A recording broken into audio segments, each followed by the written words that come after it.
창세기 12장입니다. 창세기 12장 1절에서 9절까지 말씀 한 절씩 교독하겠습니다.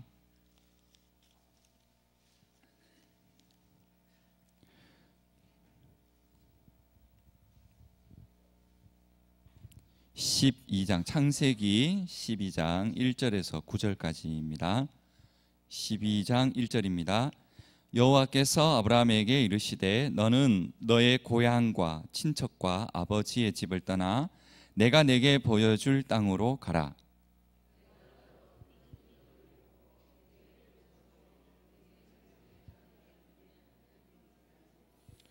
너를 축복하는 자에게는 내가 복을 내리고 너를 저주하는 자에게는 내가 저주하리니 땅의 모든 족속이 너로 말미암아 복을 얻을 것이라 하신지라.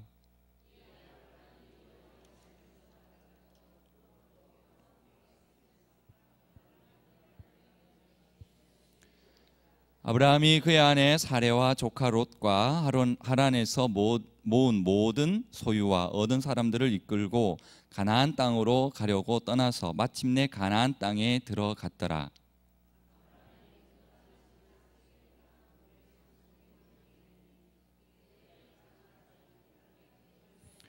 여호와께서 아브라함에게 나타나 이르시되 내가 이 땅을 내 자손에게 주리라 하신지라. 자기에게 나타나신 여호와께 그가 그곳에서 제단을 쌓고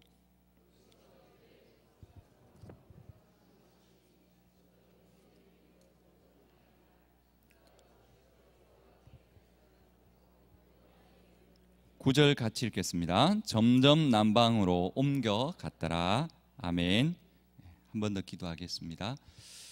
아버지 하나님, 이 시간 지켜주시고 말씀에 귀와 눈과 마음이 열려서 하나님을 향하여 나아갈 수 있는 이 한 시간 되게 하여 주시고, 우리가 정말 하나님 어디로 가야 할지, 또한 하나님의 부르심에 우리가 어떻게 순종해야 하는지, 오늘 말씀을 통하여서 우리가 하나님 그 말씀에 더욱더 순종할 수 있는 결단의 시간 되게 인도하여 주시옵소서.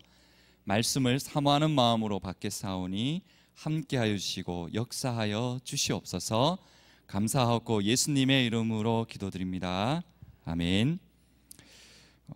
사실 오늘 제목이 정하고 보니까 잘못됐더라고요. 그래서 아브라함의 부르심과 순종이라고 되어 있는데, 부르심은 아브라함이 부른 게 아니죠. 하나님이 부르심이죠. 그래서 사실은 하나님의 부르심이고 또 순종은 아브라함의 순종입니다. 그래서 하나님의 부르심에 따른 아브라함의 소망과 그리고 순종이라고 해야 맞는 표현인 것 같습니다. 그 제목을 정하고 나서 오늘 본문을 아브라함에게 맞추려고 하다 보니까 우리가 너무나 잘 알고 있는 본문이고 또 너무나 많이 보고 또 듣고 했던 내용이라서 혹시 말씀에 집중하지 못할 것 같아서 한쪽 마음에는 약간의 조바심이 좀 있었습니다. 성경에는 이 믿음과 그리고 구원을 이야기할 때 의뢰의 이 아브라함이 등장을 합니다. 믿음의 조상이기 때문이죠. 왜 그렇습니까? 그는 고향과 그리고 친척과 아버지 집을 떠나 가나안 땅으로 갔고, 하나님께서 이삭을 바치라고 하셨을 때 아들을 데리고 모리아 산으로 그렇게 또 올라갔었죠. 떠나라 하면 떠났었고, 그리고 바치라 하면 바쳤던 이 아브라함의 그 신앙을 우리는 너무나 잘 알고 있는 것입니다. 성경은 창세기부터 이렇게 살펴보시면 천지 창조의 이제 시작으로 통해서 처음 사람 아담과 그리고 하와가 하나님으로부터 창조된 이야기로 시작을 합니다. 다음에는 하나님의 처음 피조물인 이 아담과 그리고 하와가 하나님과 밀접한 관계를 가지고 살았던 그런 인류의 역사가 시작되는 것이 창세기 처음 부분입니다.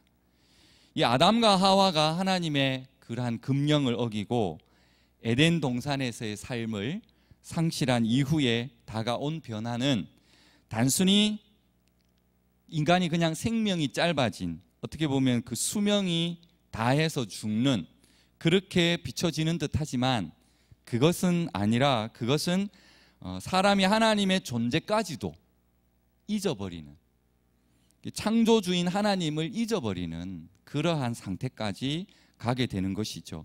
또한 창조의 뜻과는 상관없이 자기 마음대로 온갖 악한 행위를 하면서 그렇게 사는 형태로 창세기가 계속 이어져 가고 있습니다. 그토록 하나님께서 정성을 만들었던 인간이 그것도 이제 노아의 가정만 남기고 8명만 남기고 전 인류를 물로 멸망을 시켰음에도 불구하고 또다시 사람들이 하나님을 저버릴 뿐만 아니라 심지어는 이제는 다른 우상 또 다른 신을 섬기는 모습을 우리는 보게 됩니다. 그러한 모습을 하나님이 보셨을 때 얼마나 마음에 큰 상심을 하셨을까라는 생각도 해보게 됩니다.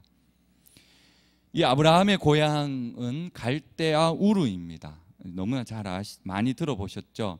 근데 그 당시에 이 갈대아 우르는 굉장히 문화적으로 그리고 학문적으로 발전된 도시입니다.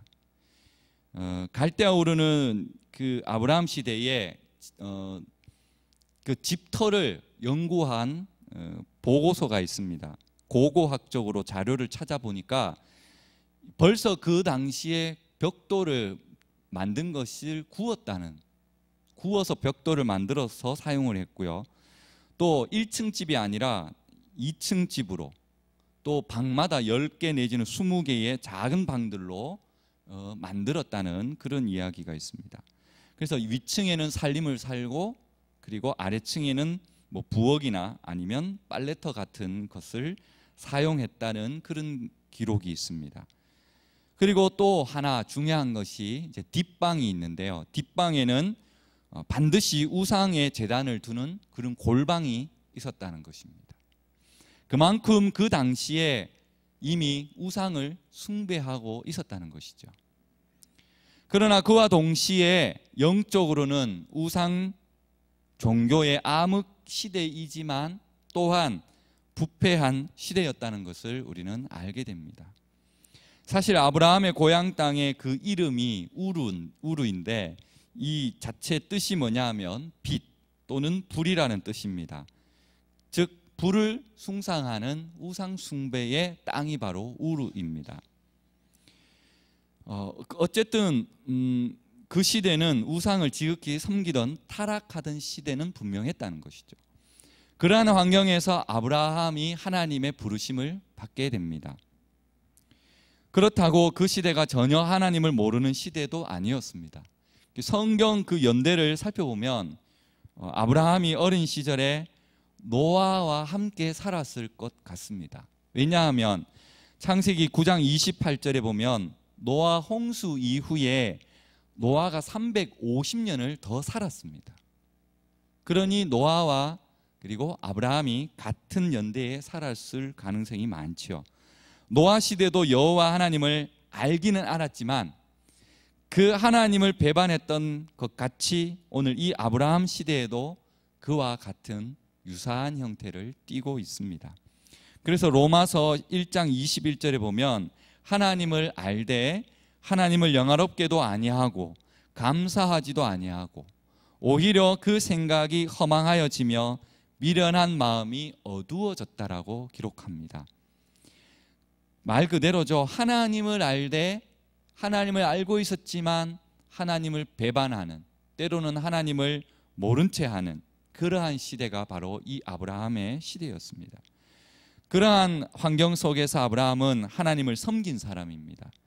죄악이 관영했던 그 시대에 노아를 불러서 방주를 짓게 하셨던 그 하나님께서는 또한 오늘 아브라함을 불러서 하나님의 나라를 건설해 나가기 시작한다는 것입니다. 사실 이제 본문을 11장 26절부터 사실은 읽어야 하는데 먼저 제가 빨리 한번 읽어보겠습니다. 11장 26절부터입니다.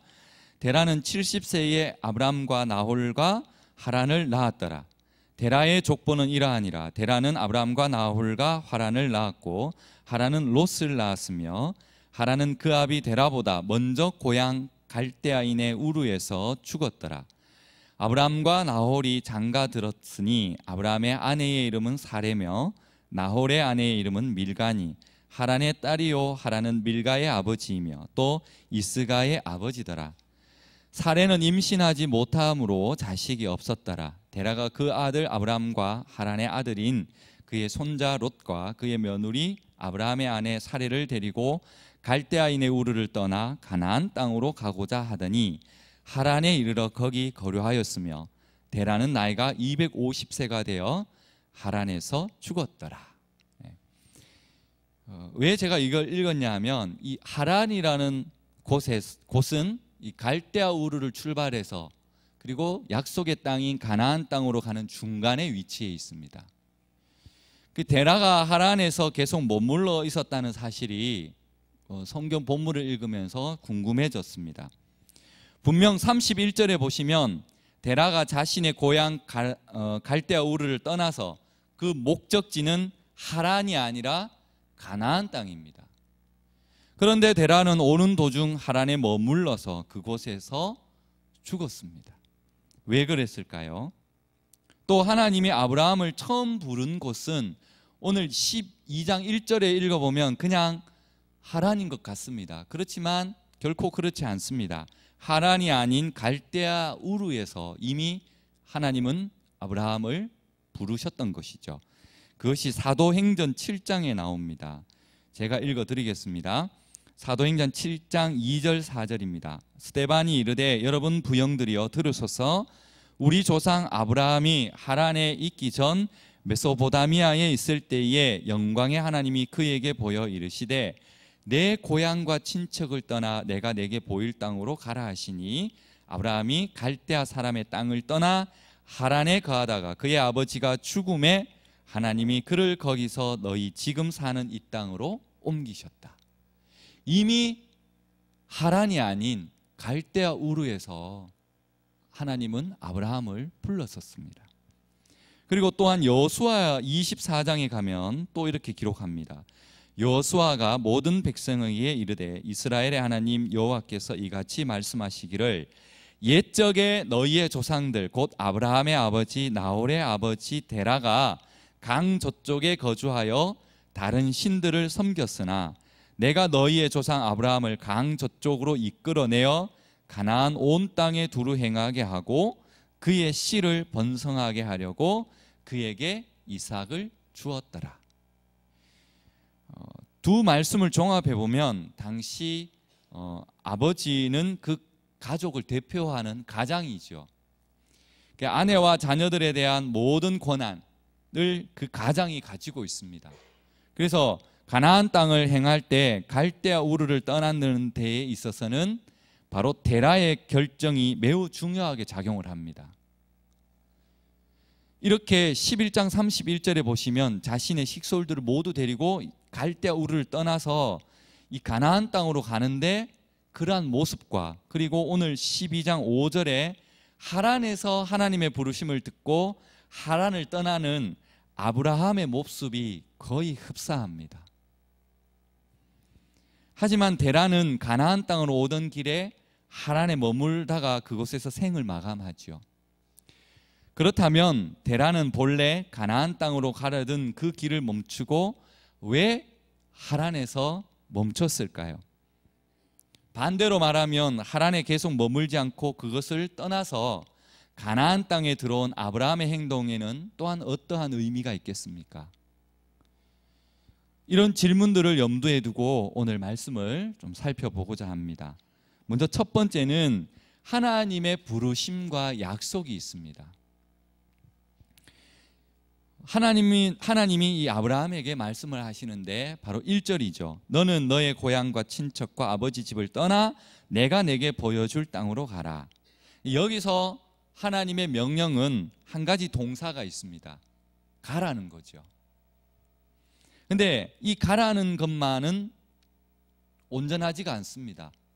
반드시 따라오는 전제가 하나 있는데 그것이 바로 떠나라는 것이 따라와야 합니다. 먼저 고향이라는 것이 나오죠. 고향과 친척과 아비 집을 떠나야 하는데 이 고향이 나옵니다. 고향은 넓은 의미로 보면 땅입니다. 그 말은 결국은 결속 관계를 말하고 있고요. 그리고 땅 다음에는 친척이 나옵니다. 그리고 조금 더 세분하게 들어가면 아버지의 집입니다. 점점 범위가 좁아들고 있죠. 가족 관계에서 차례로 언급이 되는 겁니다. 이렇게 3번 반복해서 지칭하는 것은 그만큼 아브라함이 떠나야 할 그 곳이 그만큼 떠나기가 어려운 곳이라는 것을 역설적으로 얘기하고 있습니다. 또한 그것이 그만큼 아브라함이 하나님에게 순종하기 어려운 문제임을 말해주고 있는 것입니다. 그리고 한 가지 더 말씀드리면 아브라함이 가야 할 곳이 아직 지정되어 있지 않다는 겁니다. 하나님은 아브라함에게 내가 내게 보여줄 땅으로 가라고 했습니다. 아브라함은 자신이 어디로 가는지 제대로 알지 못하고 있고요. 그저 떠나라는 말씀에 명령에 순종하고 있습니다. 그러나 이러한 부르심에는 반드시 약속이 따라옵니다. 그 약속이 바로 2절입니다. 내가 너로 큰 민족을 이루고 내게 복을 주어 내 이름을 창대하게 하리니 너는 복이 될지라. 여기서 먼저 큰 민족이 되겠다고 말씀하셨는데 큰 민족이라는 것은 단순한 그냥 숫자가 많은 그런 인구가 많은 것을 의미하는 것이 아니라 영적으로 위대한 그러한 민족을 가리킵니다. 누구이겠습니까? 바로 이스라엘 민족이지요. 그런데 문제가 있습니다. 그의 아내 사레는 자식이 없는데 문제가 있습니다. 큰 민족을 이루어야 되는데 아내인 사레가 자식이 없다는 겁니다. 무엇을 얘기하겠습니까? 무에서 유를 창조하시는 하나님은 가능하시다는 것이죠. 이처럼 참된 신앙은 인간의 상상을 초월하여 바랄 수 없는 상황에서 바라고 나아가는 것이 바로 하나님의 약속인 것입니다. 반드시 이루어 주신다는 것이죠. 로마서 4장 18절에 이렇게 기록되어 있습니다. 아브라함이 바랄 수 없는 중에 바라고 믿었으니 이는 내 후손이 이 같으리라 하신 말씀대로 많은 민족의 조상이 되게 하려 하심이라. 그렇죠? 그리고 이름을 창대하게 하겠다고 또한 약속해 주셨습니다. 이 약속은 사실 창세기 11장에 보면 바벨탑 사건이 나오죠. 사람들은 이렇게 말합니다. 자, 도시와 탑을 세우고 그것에 그 꼭대기가 하늘에 있게 하자. 그리고 우리를 위해서 이름을 내어서 우리가 온 땅 위에 흩어지지 않게 하자. 이렇게 말합니다. 이 바벨탑 사건은 하늘까지 닿는 그 탑을 세워가지고 자신들의 이름을 만들고자 했습니다. 그렇지만 오늘 본문 아브라함에 대한 약속에서 이름을 만들고 또 크게 하시는 분은 하나님이라는 것을 알게 하신다는 겁니다. 자신의 이름을 내고 흩어짐을 면하려고 탑을 세웠던 그러한 시도는 모두가 허사입니다. 하나님이 크게 하시고 세우셔야 온전하게 크게 될 수 있다는 사실을 믿으시기 바랍니다. 또 이러한 하나님의 약속과 결과는 마지막에 2절 마지막에 보면 복을 가져다 줍니다. 그리고 3절이죠. 너는 축복하는 자에게는 내가 복을 내리고 너를 저주하는 자에게는 내가 저주하리니 땅의 모든 족속이 너로 말미암아 복을 얻을 것이라. 이 말씀은 하나님의 명령이나 요구가 아니라 하나님의 약속이고 또한 복 주심의 결과입니다. 그런데 우리가 관심 있게 살펴보아야 할 점이 하나 있습니다. 아브라함에게 약속하신 하나님의 그 복의 내용과 그리고 성격입니다. 그것은 아브라함의 관심과 시선이 아브라함에게만 있지 않습니다. 무슨 말씀인가 하면 하나님은 아브라함이 그 복의 존재가 됨으로 인해서 땅의 모든 민족들이 복을 받기를 원한다는 겁니다. 아브라함을 통해서 모든 열방이 복을 받기를 원한다는 것이죠. 그러므로 하나님이 아브라함에게 주신 약속을 통해서 선포하신 복은 그것이 아브라함에게만 머물지 않고 열방에게 흘러가 열방이 복을 받을 때에 비로소 그 복이 실현이 된다는 것입니다. 그것이 바로 땅의 모든 족속이 너로 말미암아 복을 얻을 것이라. 할렐루야. 이처럼 이스라엘은 애초부터 땅의 모든 족속에게 하나님의 복과 그리고 구원을 전하는 민족으로 선택을 받았습니다. 아브라함을 부르신 사건이나 그리고 이스라엘이 시작되는 그러한 사건은 결국 인간이 파멸 상태에 빠져 있는 것을 원치 아니하시는 하나님의 사랑과 그리고 하나님의 은혜의 증거가 되는 것입니다. 그리고 오늘 두 번째 말씀은 이제 아브라함의 순종입니다. 사실 이 창세기 12장 1절에 나오는 너의 고향과 친척과 아비 집을 떠나 내가 내게 보여줄 땅으로 가라. 이거 너무나 잘 알죠. 이 구절로 인해서 다른 구절은 사실 우리 눈에 잘 들어오지 않습니다. 그냥 이 구절만으로도 우리는 아브라함의 순종을 알 수가 있죠. 아브라함은 하나님의 약속을 신뢰했고 순종함으로 행동을 옮깁니다. 그는 자신뿐만 아니라 소유물과 함께 자신에게 딸린 식구들을 데리고 가나안 땅으로 왔습니다. 그는 마침내 세겜의 모래 상수리 나무에 이르게 되었다라고 기록합니다. 그런데 가나안 땅에 도착했지만 그 가나안은 아브라함을 기다리고 있지 않았습니다. 사도행전 7장 5절에 보시면 그러나 여기서 발 붙일 만한 땅도 유업으로 주지 아니하시고 다만 이 땅을 아직 자식도 없는 그와 그의 후손에게 소유로 주신다고 약속하셨으며, 이 무슨 말이냐면 가나안 땅에 들어선 이 아브라함에게는 아무것도 주어져 있지 않았다는 겁니다. 낯설은 그곳에서 무서운 기근이 듭니다. 살 길이 막막해지겠죠. 그리고 발 붙일 곳조차도 없다고 말합니다. 이것은 아브라함에게 닥친 큰 시험입니다. 그는 이 시험을 어떻게 이겨야 했겠습니까? 오직 믿음으로 참고 견디며 그렇게 기다려야 했던 것입니다. 그런데 슬프게도 창세기 12장 10절, 저희가 9절까지 읽었죠. 10절에 보시면 아브라함이 애굽으로 내려갑니다. 만일에 하나님의 이러한 특별한 보호가 아니었다면 그는 거기에서, 즉 애굽에서 아내를 잃게 되었던지 아니면 자기의 생명을 잃어버렸을 것입니다. 그러나 하나님께서는 그를 불쌍히 여기서 다시금 가나안 땅으로 돌아오게 하십니다. 그런데 그냥 돌아오게 하시는 것이 아니라 모든 소유까지도 풍성케 하셨다라고 말씀합니다.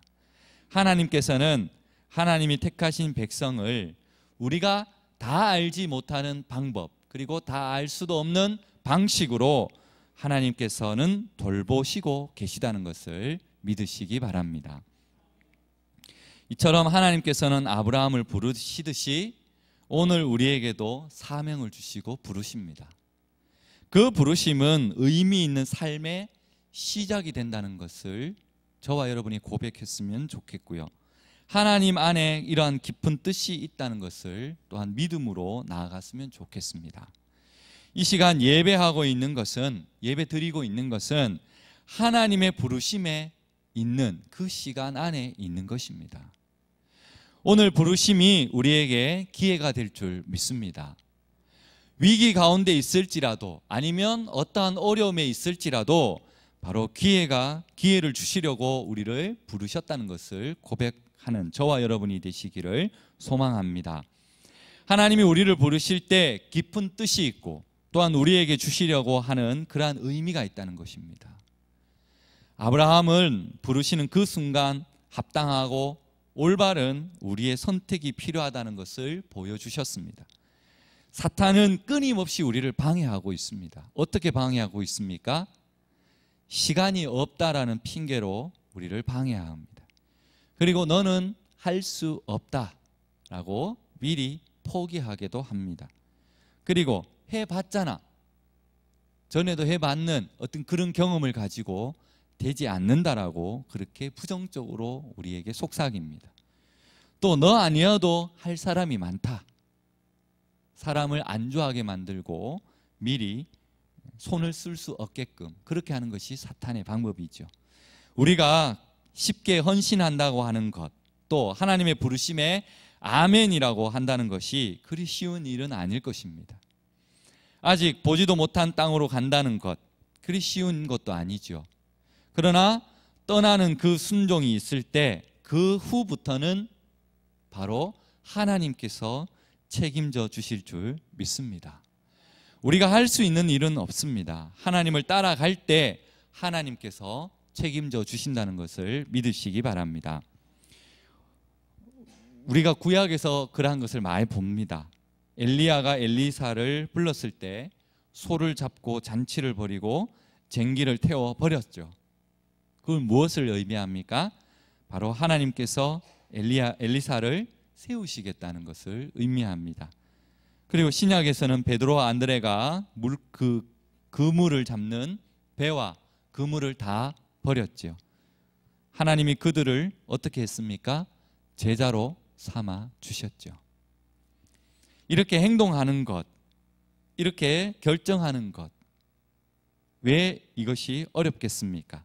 우리가 지금까지 경험해 보지 못한 것들을 이루어야 하기 때문에 어렵다는 겁니다. 하나님이 가라고 하는 그곳을 갈 바를 알지 못하고 가는 것이 얼마나 어렵겠습니까?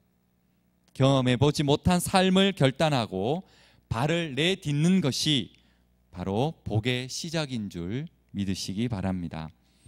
아브라함은 현재의 상황이나 조건보다 하나님의 그 약속을 더 우위에 놓고 행동한 사람입니다. 이것을 다른 말로 하면 자신의 삶을 하나님께 전적으로 맡겼다는 것입니다. 이런 아브라함의 삶은 그 아버지 데라의 삶과 대조적입니다. 데라는 갈대아 우르에서 나와서 가나안 땅으로 가다가 하란에 머물러 그곳에 정착했지만 아브라함은 하나님의 약속을 믿고 가나안 땅으로 끝까지 가게 됩니다. 오늘날에도 예수님을 믿지만 데라처럼 흐지부지 그 믿음이 끝까지 힘차게 나아가지 못하고 결국 중간에 포기하고 다시 세상적인 우상 숭배 문화에 되돌아가는 사람들이 많습니다. 예수님을 믿다가 천주교 또는 불교 때로는 이단으로 가는 사람들을 보게 됩니다. 그뿐만 아니죠. 믿지 아니하는 시부모님들 아니면 타 종교를 믿고 계시는 시부모님들과의 갈등 속에서 그러한 믿음을 버린 이들도 가끔씩 보게 됩니다. 이러한 시험 들어서 믿음을 버린 사람들도 있고 아니면 믿음으로 세상에 정말 그렇게 힘겹게 살아가야 하는데도 불구하고 그러한 믿음을 버리는 사람들도 있습니다. 남자들의 경우는 집안의 제사 문제 또는 직장 다니면 술 마시는 그러한 문화로 때로는 신앙을 포기하는 사람들도 보았습니다. 가족이 다 하나님을 믿으면 믿음의 문제로 갈등이 없는데 나 혼자 그렇게 믿는다든가 아니면 믿지 않은 가족들이 더 많은 상황들 속에서 예수님을 믿으려고 하다 보니까 바로 갈등이 일어나는 것이죠. 가정에 있어서 가장 큰 문제는 제사 문제일 것입니다. 다른 제사를 드리는 것이 돌아가시는 부모님 아니면 조상을 섬기는 효도라고 그렇게 말을 합니다. 평화로이 지내어 왔는데 어느 날 갑자기 예수님을 믿는다는 이유로 제사를 거부해 보십시오. 어떤 상황이 발생하겠습니까? 가족의 평화가 깨지는 것처럼 보입니다. 그러므로 믿지 않은 가족으로부터 당장 엄청난 핍박이 가해 올 것입니다. 세상에서 하나님을 섬기는 우리의 위치가 다수가 아니라 소수이기 때문에 힘든 것입니다. 대다수가 하나님이 아닌 다른 신 또는 우상을 섬기는데 이 자기 혼자만 이를 거부하고 하나님을 섬기는 것이 얼마나 힘들겠습니까? 직장 다니면 아까도 말씀드렸지만 술 마시고 노래방 가야 하고 또 그러한 교제 가운데 있어야 합니다. 근데 그러한 교제에 빠진다고 생각해 보십시오. 또 뇌물을 받아 챙기는데 자기만 뇌물을 받지 않는다고 해 보십시오. 뇌물 받는 사람들이 그 사람들을 어떻게 하겠습니까? 이 아브라함이 하나님의 명령에 순종할 수 있었던 것은 바로 7절 말씀에 여호와께서 아브라함에게 나타나 이르시되 내가 이 땅을 내 자손에게 주리라. 즉 하나님의 확신에 찬 목소리를 들을 수 있었기 때문에 가능했습니다. 나아가서 역사의 주관자이신 바로 하나님이라는 사실과 그리고 신실하심을 굳게 믿었기 때문에 아브라함은 갈 바를 알지 못했지만 가족과 함께 순종할 수 있는 것, 바로 그것이 신앙이었다는 것입니다. 성도 여러분, 내가 하고 싶은 것을 하지 마시고 하나님께서 원하시는 것을 하시고 하나님께서 지시한 곳으로 가서 하나님께 귀히 쓰임 받는 그런 저와 여러분이 되시기를 소망합니다. 그리고 세 번째는 부르심의 이러한 삶에는 반드시 예배 드리는 삶으로 나타나야 합니다. 아브라함의 순종은 단순히 가나안 땅에 왔다는 것으로 끝나지 않았습니다. 7절 후반절에 보시면 그는 가나안 땅에 들어와 정착한 곳에서 하나님을 만났고 그곳에 제단을 쌓았습니다. 그는 그곳에서 여호와 이름을 부르고 예배를 드렸다는 것입니다. 홍수의 심판으로부터 구원받은 노아가 하나님께 제단 쌓는 일을 최우선으로 한 것과 같이 아브라함도 하나님께 예배하는 일을 가장 먼저 했습니다. 하나님의 이름을 부르고 그분께 예배했다는 것은 자신의 삶의 주관자가 자신이 아니라 바로 하나님이라는 것을 인정하고 고백하는 것입니다. 모든 것이 하나님 손 안에 있다는 사실을 인식하며 자신의 삶을 그분께 맡기는 것과 같은 것이죠. 이것이 아브라함이 가나안 땅으로 이주했을 뿐만 아니라 그의 삶의 모든 과정 자체가 하나님에 대한 순종이었고 예배하는 삶을 우리에게 보여주고 있습니다. 마지막으로 왜 하나님은 아브라함을 택했을까요? 하나님이 아브라함을 택하심은 순전히 하나님의 은혜로 말미암은 것입니다. 아브라함에게는 하나님의 은총을 받을 만한 어떠한 공로가 하나도 없습니다. 그 당시에는 참되시고 살아계신 하나님을 아는, 나중에 나오겠지만 멜기세덱도 있었고 또 욥기도 당시의 인물입니다. 이러한 믿음의 사람들도 있었습니다. 그러나 하나님은 우상을 섬기는 이 집안의 출신이고 또 유리하는 아람 사람이며 또 타락한 인류의 한 사람인 이 아브라함을 은총을 받을 사람으로 되게 하셨다는 겁니다. 그것은 신명기 7장 6절에 너는 여호와 내 하나님의 성민이라 내 하나님 여호와께서 지상 만민 중에서 너를 자기 기업의 백성으로 택하셨나니, 바로 이러한 선택의 목적은 어떤 직무를 담당하게 하시기 위한 것이죠. 그러니 선택은 어떤 특권이라고 할 수 없고 바로 책임이라는 것입니다. 하나님은 우리에게 천둥 번개 아니면 불기둥 아니면 구름 기둥으로 나타나셔서 그러한 초자연적인 역사를 보여주지 않더라도 지극히 자연스러운 방법으로도 우리에게 말씀하실 수가 있습니다. 그것은 하나님의 주권이거든요.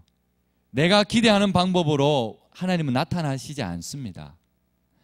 그런데 분명한 사실은 성경은 하나님이 말씀하시고 또한 선포하고 계시다는 것입니다. 사도 바울이 당시에 그 세계의 수도인 로마에 들어갔습니다. 그리고 전도를 합니다. 어떤 사람은 믿습니다. 그런데 많은 사람들은 믿지 않았습니다. 바울은 답답하면서도 이렇게 기록을 하고 있습니다. 사도행전 28장 26절에 보시면 일러스되 이 백성에게 가서 말하기를 너희가 듣기는 들어도 도무지 깨닫지 못하며 보기는 보아도 도무지 알지 못하도다. 그리고 27절에 이 백성들의 마음이 완악하여져서 그 귀로는 둔하게 듣고 그 눈을 감았으니 이는 눈으로 보고 귀로 듣고 마음으로 깨달아 돌아오면 내가 고쳐줄까 함이라 하였으니, 하나님은 말씀하시지만 그 말씀을 듣지 못하는 사람에 대한 안타까움이 있다는 겁니다. 다시 말씀드리면 성경은 우리 마음이 준비만 되면 하나님의 음성을 들을 수가 있다는 것입니다. 믿으시기 바랍니다. 하나님은 반드시 준비된 자를 쓰시고 준비된 그 마음에 하나님은 역사하십니다. 그런데 그냥 되는 것은 아닙니다. 우리가 그것을 사모하는 마음이 있어야 합니다. 그리고 그쪽을 바라보아야 합니다. 이전에 무기력했던 나의 모습이 아니라 이제는 새로운 각오로 살아계신 하나님을 만나시는 저와 여러분이 되시기를 소망하고, 또 이전에 잘못됐던 그런 여러 가지 선입관들 그리고 경험들을 내어 던져야 합니다. 그리고 주님의 말씀을 듣고 싶다고 우리는 그렇게 사모함으로 고백해야 할 것입니다. 그러면 하나님의 부르심을 우리는 들을 수가 있습니다. 오늘 아브라함은 하나님의 부르심을 들었습니다. 그것이 새로운 출발점이 되었습니다. 그것은 또한 새로운 인생이 되었습니다. 그의 위대한 영적 여행의 출발점이 되었습니다. 사랑하는 성도 여러분, 우리를 가나안 땅에 도달시키려는 하나님의 놀라운 계획이 반드시 예정되어 있다는 것을 믿으시기 바랍니다. 하나님을 택하신 이유가 바로 여기에 있는 것입니다. 마찬가지로 그 후손인 우리를 택하신 이유도 바로 이와 같은 것입니다. 한번 따라해 보시기 바랍니다. 보내시기 위해 택하셨다. 한 번 더 말씀하겠습니다. 보내시기 위해 택하셨다. 그렇습니다. 택하시고 우리를 보내시는 것은 바로 하나님의 뜻입니다. 열방을 향하여 구원의 역사를 이루기 위해서, 또 우리는 복음을 전하기 위해서 개인적으로든 아니면 아브라함을 택하시든 또는 민족이든 이스라엘을 택했다는 사실입니다. 이 선택의 목적은 바로 이방 민족을 구원함에 있었습니다. 그래서 우리는 전도를 하는 것이고 또한 선교를 해야 하는 것입니다. 전도하고 선교하는 일은 바로 신앙의 본질이 됩니다. 이를 위해 우리를 세상과 구별하여 부르셨다는 것이고요. 그리고 이 부르심에 감사하는 저와 여러분이 되시기를 소망합니다. 기도하겠습니다.